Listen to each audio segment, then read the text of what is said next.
Sir साहब follow up है Balochistan incident का। कल आपने इस पे सैर हासिल गुफ्तगू की, सारे आपने पहलू इसके टच किए, लेकिन आज वो दोबारा एको हमें सुनाई दी, एक प्रेस कॉन्फ्रेंस आ गई। हम गुफ्तगू कर रहे थे, कल आपसे मैंने पूछा कि मीडिया हैंडलिंग कैसी रही इसकी।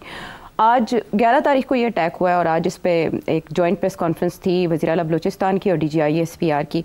कमोबेश जो उसमें कंटेंट डिस्कस किया गया वो कल शो में आप बात कर चुके हैं कि इंडिया की जो पॉलिसी है रिगार्डिंग बलूचिस्तान, ये उसका तसलसल है। यही बात DGI SPR ने की और ये कि जो उन्होंने इंडियन मीडिया ने इंप्रेशन देने की कोशिश की कि रज़ाकाराना तौर पर कुछ हॉस्टेजेस खुद छोड़ दिए इन लोगों ने इंसानी बुनियादों पर, तो उन्होंने कहा ये गलत इंप्रेशन है। इसके अलावा उन्होंने कहा कि वहाँ की सिचुएशन जो है, इन्वायरमेंट बहुत चैलेंजिंग है फॉर इंटेलिजेंस। कल आपने ये वाला नुक्ता भी उठाया था, उन्होंने इस बात से इनकार किया कि ये कोई इंटेलिजेंस फेलियर था। इसके अलावा नेशनल एक्शन प्लान के 14 पॉइंट्स की उन्होंने ज़रूरत पर जोर दिया और माजी भी कुछ डिस्कस किया। वज़ीर आला बलूचिस्तान ने कुछ निकात उठाए, DGI SPR ने तो उसके ज़ाहिर है वो पहलू जो स्ट्रेटेजिक थे या उस इशू से रिलेटेड ऐसी चीज़ें जो उन्होंने इन्फॉर्मेशन प्रोवाइड करनी थी वो की। आप सब कल बात कर चुके हैं, लेकिन जो सवाल आज मेरे जहन में उठा वो मुझे आपसे जानना है, इंडियन मीडिया जिस बात को लेकर ढंडोरा पीट रहा है या हमारे कुछ व्लॉगर्स भी इस इशू को उठा रहे हैं, वो ये कि वज़ीर आज़म जब आते हैं कोयटा जाके एक इजलास मुनक्किद करते हैं और वो जब स्टैट्स बताते हैं तो वो फिगर्स डिफरेंट होते हैं उन फिगर से जो आज DGI SPR ने एक सवाल के जवाब में बताए। इस तजाद में भी कोई क्लू है, कोई बात है? नहीं, मैंने प्रेस कॉन्फ्रेंस सुनी है और मेरा ख्याल है मोस्ट ऑफ द क्वेश्चंस के तो सही जवाब मिले हैं आज। पहली बात ये कि स्क्वायरली कहा है कि ये सपोर्ट कहाँ से मिल रही है जी, जो मैंने भी कल बात की थी। मेरा ख्याल था ये पहले कर देनी चाहिए थी उनको, मगर चले आज कर दी उन्होंने। आज के इंडिया इसके पीछे है, ये कुछ छुपी हुई बात नहीं है जी। और ये काफ़ी अरसे से पता है हमें इस बात का। कल ये बात कर देते, कल ही प्रेस कॉन्फ्रेंस कर लेते तो बेहतर था, मगर कल इसीलिए शायद नहीं की क्योंकि भी ऑपरेशन जारी था और शायद ये फ़िक्र था कि ऑपरेशन जारी के दौरान अभी हमें पूरी इतला नहीं है क्या हुआ कैसे हुआ, तो कोई सवाल ऐसा ना आ जाए जिसमें शर्मिंदगी हो कि हमें पता नहीं है इसका जवाब, तो इसलिए शायद नहीं की, इंतज़ार किया कि जब ये क्लीन अप हो जाए तो फिर पता चले। इसीलिए ये जो मसला बना है कि प्राइम मिनिस्टर साहब ने एक फिगर दिया है कि इतने लोग थे और दूसरी 339 उन्होंने बोला बाजियाब करवा लिए। अच्छा, अब वो इसका जवाब जो है वो तो मेरा ख्याल है सिंपल जवाब था, थोड़ा सा कॉम्प्लिकेट हो गया दिया गया, बट जवाब बड़ा सिंपल है जी कि कुछ टिकट कटे हैं क्वेटा स्टेशन से, ठीक है, वो 400 से ज़्यादा थे जी, 440। और अब वो ये भी कहा गया कि कुछ लोगों ने चढ़ना था, किसी और स्टेशन थे वो भी यहीं से टिकट लेते हैं। हाँ। कोई इस किस्म की बातें थी, तो ये कोई नथिंग सीरियस, ये कोई छुपाई हुई बात नहीं है कि इस शेयर लैक ऑफ नॉलेज की ये कितने थे और कितने आए, ये इवेंचुअली जाके क्लियर अप हो जाएगा। और अभी भी कुछ लोग डिसअपीयर्ड हैं, इधर हैं उधर हैं, सो मेरा ख्याल है this not such a big issue. इसको बनाना भी नहीं चाहिए इतना बिग इशू। आहिस्ता आहिस्ता आपको पता चल जाएगा एग्जैक्ट कितने थे, कौन कहाँ से चढ़ा और कहाँ हुआ। इट्स टू अर्ली कि आपके पास सारे फिगर्स आ जाएँ। तो आई डोंट थिंक, मैं तो इसको इतनी अहमियत नहीं देता। मैं नहीं समझता हुकूमत छुपा रही है कुछ। अच्छा। उनको कोई फ़ायदा नहीं है किसी बात को छुपाने का। सिर्फ जो इशू जो मेरा ख्याल है जो एजिटेट कर रहा है लोगों को कि क्या वो कोई हॉस्टेजेस साथ ले गए हैं कि नहीं ले गए, इसके ऊपर क्लैरिटी होनी चाहिए। और इसके ऊपर मेरा ख्याल अभी सही आंसर्स नहीं मिल रहे आपको, इन्हें खुद नहीं मेरा ख्याल पता कि कौन से लोग जो हैं वो वैसे ही लापता हैं, वो आ जाएंगे, कितने वो साथ ले गए हैं नहीं ले गए, हॉस्टेजेस हैं नहीं हैं।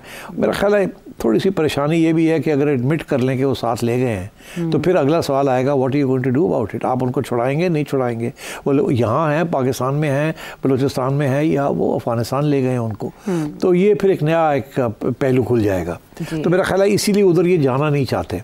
या तो हो ना कि वो क्लेम करें, BLA क्लेम करे कि हम इतने लोग साथ ले आए और उनको हमने यहाँ रखा हुआ है और ये उसकी एविडेंस है, तो फिर ये आगे बात चले। अभी उससे पहले ये मान लें कि जी इतने लोग मिसिंग हैं, हमें नहीं पता कहाँ हैं, तो मेरा ख्याल है वो अच्छा नहीं लगता ना। एक पावरफुल रियासत जो है उसको पता नहीं है, मगर सिचुएशन ऐसी है कि genuinely it takes maybe a day or two to find out कि कितने थे, कहाँ चले गए, क्या हुआ क्या नहीं हुआ। तो मेरा ख्याल है एक आध दिन में ये क्लियर हो जाएगा। ऐसे नहीं हो सकता कि ये इस वक्त कोई चीज़ को छुपाने की कोशिश करें। अच्छा। कोई कॉन्शियस एफर्ट नहीं है छुपाने का। Conscious effort is to find out exactly हुआ क्या, कितने थे, कहाँ से आए, क्या हुआ। अभी तो ये भी क्लियर नहीं है कि कितने लोग आए थे। अभी सिर्फ इतना पता है कि 33 मार दिए। उन्होंने कहा इससे ज़्यादा आए थे। अच्छा, अब मतलब नहीं पता ना, एग्जैक्ट काउंट नहीं पता ना उनको। और ये कैसे पता चलेगा, आई डोंट नो। खुद वो तस्लीम करते हैं कि इतने बड़े इलाके में कि इतनी इंटेलिजेंस तो है नहीं हमारे पास कि हमें पता हो। तो ये तो वही आपको ख़बरें मिलेंगी BLA से कि इतने बड़ा आए थे लोग, इतने लोग आए थे और ये हुआ और वो हुआ। तो और मेरा ख्याल है वो भी नहीं बताएंगे आपको कि कितने लोग आए और कितने नहीं आए। तो मेरा ख्याल है इसको इन चीज़ों को इतना इशू नहीं बड़ा बनाना चाहिए। ठीक है। I think on the whole मुझे सिर्फ प्रेस कॉन्फ्रेंस के बारे में मेरा ख्याल है कि ब्रीफ होनी चाहिए थी, इतनी लंबी चौड़ी नहीं होनी चाहिए थी। और फिर बुखरी साहब ने बड़े जज्बे के साथ एक्सप्लेन करने की कोशिश की कि मसाइल किस किस्म के हैं। और मगर उसके अंदर कोई छोटा मोटा लेक्चर भी चल पड़ा, जैसे कि पाकिस्तान मीडिया बड़ा अनपेट्रियोटिक है और आपको समझ नहीं आती, हम आपको समझाने की कोशिश कर रहे हैं कि इस किस्म के मसले हैं। मेरा ख्याल है इधर जाने की ज़रूरत नहीं थी, मुख्तसर बात रखते 10-15 मिनट की। जैसे फॉर एग्ज़ाम्पल जब अमेरिका में कोई बड़ी चीज़ होती है तो इमीडिएटली प्रेसिडेंशियल स्पोक्समैन आता है या आती है और 10 मिनट की प्रेस कॉन्फ्रेंस करती है। जो सवाल का जवाब देना होता है वो दे देते हैं, आगे से कहते हैं नेक्स्ट क्वेश्चन। तो इसको मुख्तसर ही रखना चाहिए था ताकि स्पेकुलेशन ना हो ज़्यादा। जितनी लंबी बात आप करेंगे, जितने आप एक्सप्लेनेशन में जाएंगे, दो चीज़ें होंगी। एक तो आपसे कोई गलती हो जाएगी, गलत बयानी हो जाएगी जिसकी ज़रूरत नहीं है जज्बे में आके। दूसरा ये है कि आप जब लेक्चर करना शुरू कर देते हैं मीडिया को, तो मीडिया को ये बात पसंद नहीं आती। मीडिया समझ हमें आप बेवकूफ़ समझते हैं। अच्छा, मसला क्या है? मसला मैं आपको बता दूं क्या है कि ये मीडिया जो है इसका इशू बन चुका है अब। ये मीडिया जो है बेसिकली डेमोक्रेटिक ओरिएंटेड मीडिया है।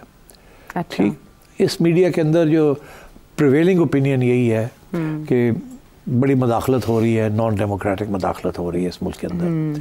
और वो अब खुली तो कह नहीं सकते बिकॉज उसके भी कॉन्सिक्वेंसेस होते हैं। तो वो जो हॉस्टिलिटी नज़र आ रही है मीडिया की तरफ से कि हमारी बात नहीं सुनते, हम समझाने की कोशिश करते हैं और ये पेट्रियाटिक नहीं है, वो इसी उसके बेसिस यही है कि people here are not ready to accept कि they should be an establishment role in political affairs. तो उसकी वजह से, और क्योंकि हमदर्दियाँ बहुत से लोगों की कहीं और हैं, तो इसलिए ये मैं समझता हूँ कि इस किस्म की हॉस्टिलिटी आपको नज़र आती है। मेरा ख्याल है एस्टैब्लिशमेंट को इधर जाना नहीं चाहिए। जब प्रेस ब्रिफिंग्स होती है इधर जाना नहीं। आज नहीं गए ना? हाँ, लेक्चर देने की ज़रूरत नहीं है। आप मीडिया की पेट्रियटिज्म का ना चैलेंज करें। आप मीडिया को ये ना कहें इंडिया में तो ऐसे नहीं होता, आप क्यों पूछते हैं ऐसे सवाल, ये ना कहें आप सीधी सी बस सवाल आया, जो आपने जवाब देना दें, next next next, thank you very much, जाए, खत्म। ठीक है। आज वो अली मोहम्मद खान साहब वज़ीर दाखिला और वज़ीर दिफा पे भी बात कर रहे थे कि वो कहाँ रहे सारे अरसे में, उन्होंने क्यों नहीं सवालों के जवाब दिए या मीडिया को ब्रीफ किया। चलिए, ये वाला वाक़या तो ज़ाहिर है इसका फॉलो अप चलता रहेगा। अगर BLA की तरफ से भी कोई मौक़िफ़ आया तो फिर वो भी डिस्कस होगा। हम आगे चलते हैं और ज़रा मामलात की तरफ आते हैं जो वफाक और सिंध हुकूमत के दरमियान लटके हुए हैं। नहरों का मामला, 6 कैनाल्स का मामला, ग्रीन पाकिस्तान प्रोजेक्ट, उसको लेके शुरू में ऐसे लगा कि आसिफ अली जरदारी साहब ने सरेंडर कर दिया और मान गए और कोई सिग्नेचर वगैरह हो गए हैं ऐवान सदर में। ये बात सिंध के कौम परस्त रहनुमा कहते हुए दिखाई दिए और खामोशी भी थी। लेकिन यकदम वहाँ पर जब प्रोटेस्ट शुरू हुए सिट साहब, तो अब आसिफ अली जरदारी साहब ने जॉइंट सेशन से खिताब करते हुए आपने जो प्रेडिक्ट किया था वो तो वहाँ हुआ। PTI का एहतजाज भी, आसिफ अली जरदारी साहब ने गवर्नमेंट की परफॉर्मेंस पर भी बात की, लेकिन यकदम उन्होंने ये मामला भी रख दिया। जॉइंट सेशन से बात करते हुए उन्होंने क्या कहा, उनके अल्फाज सुनाते हैं जी। It is therefore my constitutional duty as a president, my personal obligation as a patriotic Pakistani to caution the House and the government that some of your unilateral policies are causing grave strain on the Federation.